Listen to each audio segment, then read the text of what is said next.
యెషయా గ్రంథం 60:20. యెహోవాయే నీకు నిత్యమైన వెలుగుగా ఉండదు, నీ దుఃఖ దినములు సమాప్తులు.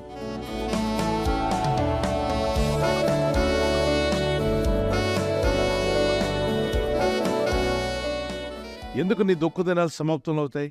దేవుడిని నీకు వెలుగుగా నువ్వు ఏర్పరచుకున్నప్పుడే. లోకం మీద ఆధారపడితే సూర్య వెలుగు, చంద్ర వెలుగు, అమావాస్య, పౌర్ణమి ఇవన్నీ కలిసి ఉంటాయి. అంటే అవి వస్తుంటాయి, పోతుంటాయి. ఏది నిలకడగా ఉండదు. నీడ ఉందని కారు మీరు పార్క్ చేస్తారు, మళ్ళీ వచ్చేసరికి ఒక 2-3 గంటలు నీడ ఉంటుందా? ఉండదు. ఆ చెట్ల నీడ ఉంది కదా అని చెప్పి పార్క్ చేసుకుని మీరు వెళ్తారు. ఆఫీస్కి వెళ్ళి ఒక 5 గంటల తర్వాత తిరిగి రండి, చెట్ల నీడ ఉంటుందా? ఎండ ఉంటుందా? ఏమండి, నేను నీడలో పార్క్ చేశాను, నీడ ఏమైపోయింది? నీడ గతించిపోయింది. అలాగే మానవ జీవితం ఈ భూమి మీద గతించిపోయేటువంటిదట. కాబట్టి మనం ఆ వ్యక్తిని చూసాం కొన్నాళ్ళ క్రితం, కానీ ఇప్పుడు ఆ వ్యక్తి కనబట్లా. మరొక వ్యక్తితో మీరు మాట్లాడి ఉంటారు, వాళ్ళు ఈరోజు కనబడకపోవచ్చు. మనుషులు ఈ లోకంలో జీవిస్తున్నప్పుడు మానవ జీవితం నీడ ఎంత అస్థిరమట. మేము ఏమాత్రం వారము అని దావీదు అంటాడు. మా జీవితకాలము భూమి మీద నీడ ఎంత అస్థిరం, అంటే నీడ ఉన్నట్టుగా ఉంటుంది, నీడ తొలగిపోయినట్టుగా పోతున్నాం. కనుక నువ్విచ్చిన ఆయుష్ను బట్టి మేము స్తుతిస్తున్నాం దేవా అని. దేవుణ్ణి వెలుగ్గా చేసుకో. లోకంలో ఉన్న మనం సృష్టికర్తైన దేవుణ్ణి మనకు వెలుగ్గా చేసుకున్నప్పుడు మీ దుఃఖ దినములు సంతోషంగా మారతాయన్నాడు. సమాప్తము. సమాప్తం అంటే ఏంటి? ఎండ్. ఇక ఉండదు అన్నాడు. నీ దుఃఖ దినములు అంటే నేను దుఃఖపరుస్తున్న విషయాలు, నిన్ను బాధ పెడుతున్న విషయాలు, నిన్ను కృంగతీసిన విషయాలు ఇక లేకుండా ప్రభు తొలగించునుగాక, సమాప్తం అగును అన్నాడు. చూడండి, కొన్ని విషయాలు మనం రాస్తున్నప్పుడు మ్యాటర్ కంప్లీట్ అవ్వకపోతే ఏం చేస్తాం? కామా పెట్టుకుంటూ వెళ్తాం. మ్యాటర్ కంప్లీట్ అయినప్పుడు అక్కడ ఆ సెంటెన్స్ కంప్లీట్ అవ్వగానే ఫుల్ స్టాప్ పెడతాం. అంటే ఏంటి అర్థం? అక్కడికి ఒక ఎన్ ప్రకటించాం. మళ్ళీ అక్కడ నుండి వేరే పారాగ్రాఫ్ కానీ వేరే మ్యాటర్ స్టార్ట్ అవుతుంది. సో జీవితంలో మీరు చాలా వరకు కామాలు పెట్టుకుంటూ వచ్చారు. ఆర్థిక ఇబ్బందులు కావచ్చు, సమస్యలు కావచ్చు, శోధనలు కావచ్చు, అన్నిటికీ కామాలే పడ్డాయి. ఫుల్ స్టాప్ పడలా. ఎంత దూరం వెళ్తావు వెళ్ళు, నేను నీ వెంటే వస్తానని, నేను విడవను ఎడబానని దేవుడంటే, కొంతమందికి అప్పు బాధలు కూడా ఏమంటున్నాయి? మిమ్మల్ని విడవను ఎడబాయినట్టున్నాయి. Financial struggles, I will not leave you, not dismay you, I will be following you అంటుంది. కొంతమంది కొన్ని సిక్నెస్, కొన్ని వ్యాధులు నిన్ను విడవను ఎడబాయినని వచ్చేస్తున్నాయి. వాటిని విడిపించే దేవుడు మనకున్నాడు. దేవునికి స్తోత్రం కలుగుగాక. వాటికి గుడ్ బై చెప్పి వాటికి ఫుల్ స్టాప్ పెట్టే రోజు వచ్చునుగాక. స్తుతిస్తూ ఈ చిన్న పల్లవి నాతో కూడా కలిసి పాడండి, ప్రభుని మహింపరుస్తూ. ఒంటరి అయిన వాడు వేయి మంది అగును, ఎన్నిక లేని వాడు బలమైనటి జనమగును. ఒంటరి అయిన వాడు వేయి మంది అగును, ఎన్నిక లేని వాడు బలమైనటి జనమగును. ప్రభువే నీకు నిత్యమైన వెలుగుగా నుండును, నీ దుఃఖ దినములు సమాప్తమగునని ప్రభువే సెలవిచ్చెను. ప్రభువే నీకు నిత్యమైన వెలుగుగా నుండును, నీ దుఃఖ దినములు సమాప్తమగునని ప్రభువే సెలవిచ్చెను. లెమ్ము నీవు తేజరిల్లుము, ప్రభువు కొరకు ప్రకాశించుము. లెమ్ము నీవు తేజరిల్లుము, ప్రభువు కొరకు ప్రకాశించుము. యెహోవా మహిమా. కొన్ని పరిస్థితులు నిన్ను కృంగదీస్తున్నాయి. వాటిని దాటి వెళ్దామనుకున్నా వీలుపడట్లా, ముగింపు పలుకుదామన్నా వీలుపడట్లా. వాటికి దేవుడే ముగింపు పలుకునుగాక. ఆయనే ఫుల్ స్టాప్ పెట్టే సమయం వచ్చిందని నేను నమ్ముచున్నాను. ప్రార్థించండి. ఒక సహోదరి, ఆమె అబ్రహాము కుమార్తె, ఆమె 18 ఏళ్లగా సఫర్ అవుతూ ఉంది. 1 సంవత్సరం పోతుందని ఎదురు చూసింది, పోలేదు. 2వ సంవత్సరం కంటిన్యూ అయింది, 3వ సంవత్సరం కంటిన్యూ అయింది, 5వ సంవత్సరం కంటిన్యూ అయింది. 10 సంవత్సరాలు దాటింది. ఇక పోతుందంటే పోట్ల. ఇక ఆ సమస్యను రిసీవ్ చేసేసుకుంది, అడాప్ట్ చేసుకుంది. ఇక నా జీవితాంతం ఈ సమస్య ఉంటుంది, ఈ సమస్యకి నన్ను విడిచిపెట్టి పోదు, ఇక నా బ్రతకంతా సమస్యతోనే బ్రతకాలేమో అని నిర్ణయించుకుంది. డాక్టర్ల దగ్గరికి వెళ్ళి ఉంటుంది, వైద్యుల దగ్గర. కొంతమంది డాక్టర్స్ కూడా చెప్తూ ఉంటారు, ఈ వ్యాధి ఎప్పుడు పోతుందంటే ఇక అది పోయేది కాదు, నీ జీవితకాలం ఉంటుంది, నువ్వు మందులు వాడుతూనే ఉండాలి అని చెప్పిన విషయాలు కొంతమంది విన్నప్పుడు కలవరపడతారు. ఇక్కడ దేవుని దగ్గర మొదలుపెడదాం. ఈమె వెళ్ళింది, 18 సంవత్సరాలు ఆమెను వెంటపడింది ఒక వ్యాధి. ఆమె ఇలా నిలబడగలిగిన స్త్రీ ఇలా వంగిపోయింది పూర్తిగా. నేలకు ఆమె చూడగలదంట, కానీ పైకి ఎత్తి తల ఎత్తి చూడలేదు. ప్రార్థనా మీటింగ్ జరుగుతుందని విన్నది. యేసయ్య ఆ మీటింగ్ వచ్చాడని విన్నది. మీటింగ్లోకి వస్తూ ఉండగానే ప్రభు ఆమెను చూశాడు. ప్రసంగాన్ని ఆపాడు యేసయ్య. ఆయన ప్రసంగం ఆపి ఆమెను రమ్మని చెప్పి ఆమె నడుము పైన ఆయన తాకాడట. ప్రభు అంటాడు అక్కడ, 18 సంవత్సరాల నుండి కట్లలో ఉంది ఆమె, కట్టబడింది, ఒక బంధకంలో ఉంది ఆమె.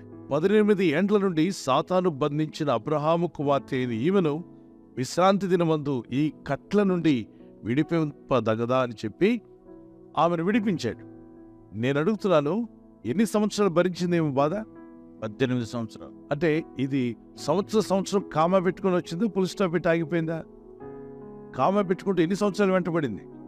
ఈ సమస్య వెంటబడితే ఆమె అడాప్ట్ చేసుకుంది. ఇక నా జీవితకాలం అంతా ఏదో బిడ్డను పెంచినట్టుగా ఈ వ్యాధిని నేను పెంచుకోవాలేమో, ఇక వ్యాధికి నేను బానిస అయిపోయాను, ఇక నాకు విడుదలంటూ ఉండదు. మీలో కూడా కొందరు అనుకుంటున్నారు, కొన్ని వ్యాధులు ఇక నేను జయించలేను. డాక్టర్ గారు కూడా చెప్పారు కదా ఇక పోదు అని. ఏమో సమస్య కూడా అదే. పితరుల నుండి వచ్చి ఉంటుందమ్మా, నీ తాతల ముత్తాతల నుండి వచ్చి ఉంటుంది, హెరిడిటరీ. ఒకవేళ జెనెటిక్గా వచ్చేసింది ఇక అది, ఆమె అడాప్ట్ చేసేసుకుంది. ఇక నా వ్యాధి, నా రోగం, చాలామంది నా షుగరు, నా బీపీ, ఏదో నేను ఎంఏ, నేను బిఏ చేసినట్టు ఎవరు వాళ్ళు డిగ్రీలు చెప్పినట్టు చెప్పుకున్నారు. మీ వ్యాధుల గురించి డిగ్రీలుగా చెప్పుకోకండి. అది నీది కాదు వ్యాధి, దాన్ని వెలగొట్టాలి. ఆ సమస్య బయట నుండి వచ్చింది, దాన్ని బయటికి పంపించేయాలి. దాన్ని ఎలాగైనా నువ్వు జయించాలి. అది నీది అని అనొద్దు. నా అనే మాట రాగానే నీ సబ్కాన్షియస్ మైండ్ అంటదట, ఎస్ ఐఎమ్ రెడీ అంటదట. నువ్వు పలికిన మాటను అది అడాప్ట్ చేసుకుంది. నువ్వు పలికే మాటలు వాటిని రిసీవ్ చేసుకుంటుంది నీ ఆత్మ, నీ మనసు. కనుక దేవుని మాటలు పలుకుదామన్నవారు దేవుని స్తోత్రం చెప్పగలరా? నిత్యము ఆయన వాక్యం వెలుగుగా ఉన్నది కనుక వాక్యమైన దేవుని నువ్వు కలిగి, ప్రభా నీవే నాకు వెలుగుగా ఉండు, నా దేవునిగా ఉండి నడిపించమంటే ఆశ్చర్యకరుడైన ప్రభు నడిపిస్తాడు. ఆ బంధకాలతో వచ్చిన ఆమెను ప్రభు ముట్టగా ఆ దురాత్మను వదిలిపోయిందట. వెంటనే ఇలా ఉన్న ఆవిడ ఇలా నిలబడింది, స్ట్రైట్గా నిలబడింది. అందరూ చూసి ఆశ్చర్యపోయారు. 18 ఏండ్ల నుండి సాతాను ఈమెను బంధించింది అన్నాడు. అని కొన్ని రోగాలు జెనెటిక్గా వచ్చినా, కొన్ని పుట్టుకతోనే వచ్చినా, కొన్ని మాత్రం దెయ్యాలు తీసుకొస్తాయి. ఈ దెయ్యాలు తెచ్చే వాటిని కూడా అది ఏంటో మనకు అర్థం కాక, అది స్కానింగ్లో దొరకదు, అది సిటీ స్కాన్లో దొరకదు, ఎంఆర్ఐ స్కాన్లో దొరకదు. అది దేవుడు స్కాన్ చేస్తేనే దొరుకుతుంది. అది దేవుని కళ్ళకే కనబడుతుంది. ఆమె కళ్ళకు కనబడలేదు, డాక్టర్ వైద్యులు కళ్ళకు కనబడలే, యేసునాథుని కళ్ళకు కనబడ్డాయి. దైవాత్మ ఆమెలో ఉందని గద్దించాడు. దైవం వెళ్ళిపోగానే వంగిపోయిన ఆవిడ తినగా నిలబడగలిగింది. ఆమె 18 ఏళ్ల దుఃఖానికి ఏం పలికాడు దేవుడు? సమాప్తం పలికాడు. 12 సంవత్సరాల రక్తస్రావ రోగంతో వచ్చిన స్త్రీని, ఆమె యొక్క 12 సంవత్సరాల బాధకు ప్రభు ఏం పలికాడు? సమాప్తం, ఫుల్ స్టాప్ పెట్టాడు. ఇకంతే. ఆ రోజు నుండి ఆమె విడుదల పొందింది, స్వస్థత పొందుకుని వెళ్ళగలిగింది. 38 సంవత్సరాలుగా మంచం పట్టిన వ్యక్తికి సమస్య, ప్రతి సంవత్సరం బాధపడుతున్నాడు. 38 ఇయర్స్ అంటే జీవితంలో సగం అయిపోయింది. సగ జీవితం జీవించేశాడు బాధతోనే, దుఃఖంతోనే, వేదంతోనే. ఇక నాకు నా బ్రతికి ఇంతే, నా చావు దీంతోనే చనిపోతాను అనుకున్నాడు. కానీ ప్రభు వెళ్ళి నీవు స్వస్థపడగోర్చున్నావు అని అడిగాడు. అవును ప్రభా, స్వస్థపడగోర్చున్నాను అని ఆయన ఎప్పుడైతే ప్రభుతో ఏకీవించాడో, ప్రభు అతనితో అంటాడు, నువ్వు లేచి నీ పరిపెత్తుకున్నాడు అన్నప్పుడు పరిపెత్తుకుని పరిగెత్తమన్నాడు. 38 సంవత్సరాలుగా ఉన్న రోగానికి ప్రభు ఏం పలికాడు చెప్పండి? సమాప్తం. అంతే, అతను పరిగెత్తడం ప్రారంభించాడు. ఈరోజు మీ జీవితంలో కూడా ఎన్నో ఏళ్లగా మిమ్మల్ని వెంటాడుతున్న సమస్యలకు ప్రభు ఒక పుల్ స్టాప్ పెట్టే రోజు వచ్చింది.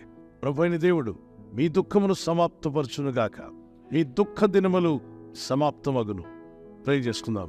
Father God, we thank you for this promise, Lord. ప్రభు ఈ వాగ్దానాన్ని బట్టి నీకు స్తోత్రం చెల్లిస్తున్నాం Yes, తండ్రి. we believe.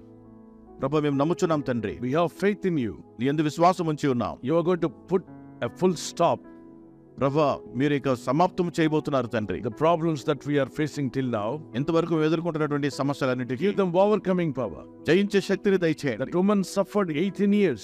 ఆ స్త్రీ 18 సంవత్సరాలు బాధపడింది. You have removed that pain, that problem, that hurdles, that obstacle within 1 second, and completely she was free. ప్రభు ఒక్క క్షణంలోనే ఆమెటువంటి సమస్యలు, బాధలు, ఆటంకాలు, ఇబ్బందులను తొలగించినప్పుడు పూర్తి విడుదల ఆమె పొందుకుంది. Lord, the other person suffered 38 years. You have delivered him and you set him free We thank you, Lord, the same way touch me and set me free, Lord. ప్రభు, మరొక వ్యక్తి 38 సంవత్సరములు బాధపడి ఉండగా మీరు ఆయన దర్శించారు, తాకి ఉన్నారు, గొప్ప విడుదల ఇచ్చి ఉన్నారు. అటు రీతిగా నన్ను కూడా దర్శించండి. Thank you, dear Lord Jesus. ప్రభువైన యేసు నీకు స్తోత్రం. Let your hand deliver your people right now. నీ హస్తముని ప్రజలను ఇప్పుడే విడుదల ఇచ్చునుగాక. ఈ ప్రజలు చేస్తున్న ప్రయత్నాలు ఫలింపచేయండి. ఈ రోజు ప్రార్థించి ప్రయత్నించబోతున్న శంకుస్థాపన అయిన, గృహప్రవేశమైన, ఒక బిజినెస్ ప్రారంభిస్తున్నా, ఉద్యోగ ప్రారంభానికి వెళ్తున్నా, ఒక మంచి కార్యక్రమాన్ని ప్రారంభిస్తుండగా, నేను వారి బిడ్డల వివాహం కొరకు ప్రయత్నాలు చేస్తుండగా, వారు చేస్తున్న ప్రయత్నాలు ఫలించలాగున మీ దూతలకు ఆజ్ఞాపించండి. మీరు ఆజ్ఞాపిస్తే కార్యాలు జరుగుతానైనా. ప్రభు, ఎవరైతే అనారోగ్యం, బలహీనత అనే అంధకారంలో వారి జీవితం ఉన్నదో అటువంటి వ్యాధి రోగాలను వెళ్ళగొట్టి నీ వెలుగును ఉదయింపచేసి నీ గాయపడిన హస్తంతో వారి క్రిటికల్ సిచ్యువేషన్ నుండి, వ్యాధి రోగముల నుండి, రోగ పడకల నుండి వారిని లేవనెత్తి స్వస్థపరిచి నీ సాక్షిగా వారిని వాడుకోరాయినా. ప్రయాణం చేసి బయటికి వెళ్తున్న వారు మళ్ళీ తిరిగి క్షేమంగా ఇళ్లకు వచ్చేందుకు సాయం దయచేయండి. మా ప్రయాణాల్లో నీ కాపుదలు ఇవ్వండి. ఎటువంటి యాక్సిడెంట్స్ కానీ ప్రమాదాలు కానీ గురి కాకుండా నీ కాపుదలు యేసు నామములో ప్రతి ఒక్కరికి కలుగునుగాక. ఈ ఉదయకాలం నుండి ప్రతి క్షణము, ప్రతి నిమిషం, ప్రతి దినము కూడా నీ రాజ్యమును, నీతిని వెతికేవారిగా చేసి మీ నామానికి మహిమ తెచ్చుకోమని, నీ ప్రజలకు ప్రతి అవసరం తీర్చి మహిమ పొందమని యేసు ఉన్నత నామములో అడుగుచున్నాం తండ్రి. ఆమేన్. బర్త్డే జరుపుకున్న వారికి happy birthday to you, many more returns of the day. May the Lord bless you and keep you.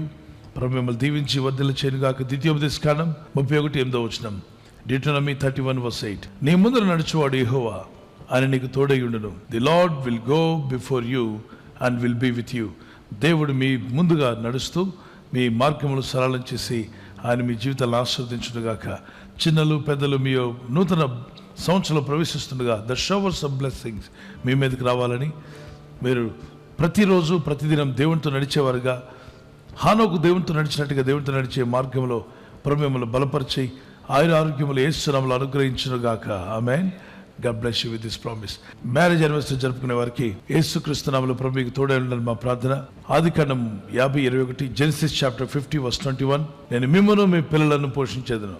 I will provide for you and your children. I will provide for you and for your children. ఈ వాగ్దానం మీ పట్ల నెరవేరునుగాక. భార్య భర్తలుగా ఆత్మీయతలో, వాక్యంలో, ప్రార్థనలో ముందుకు సాగండి. ప్రేమానురాగాలు కలిగి ఉండండి. భార్య భర్తకు లోబడాలి అన్న వాక్యానికి లోబడండి. భర్త భార్యను ప్రేమించాలి అన్న వాక్యానికి లోబడండి. మీ కుటుంబాలు ఈ వాగ్దానాలతో దీవించబడి వర్ధిల్లుగాక. Many more returns of the day. ప్రభు అక్కడ ఆలస్యమైతే సిల్వర్ జూబ్లీ, గోల్డెన్ జూబ్లీ, అలాగే ప్లాటినం జూబ్లీ జరుపుకునే కృప కూడా దేవుడు మీకు దయచేయనుగాక. ఆమేన్. God bless you. We wish you all the best. ఈ ఛానల్ ను మీరు సబ్స్క్రైబ్ చేసుకోవడం వలన 2 పనులు జరుగుతున్నాయి. ఒకటి, సువార్త జరుగుతున్నది, ఆత్మలు రక్షించబడుతున్నాయి. రెండవది, పేదలకు, అనాథలకు ఈ ఛానల్ ద్వారా సహకారం అందించడం జరుగుతుంది. మనం సబ్స్క్రైబ్ చేసుకోవడం వలన అందరికీ సహాయం చేసిన వారమవుతున్నాం. ఖచ్చితంగా ఈ యూట్యూబ్ ఛానల్ ను సబ్స్క్రైబ్ చేసుకొని బెల్ బటన్ ను క్లిక్ చేయండి. మీకు వెంటనే మెసేజెస్ పంపబడతాయి.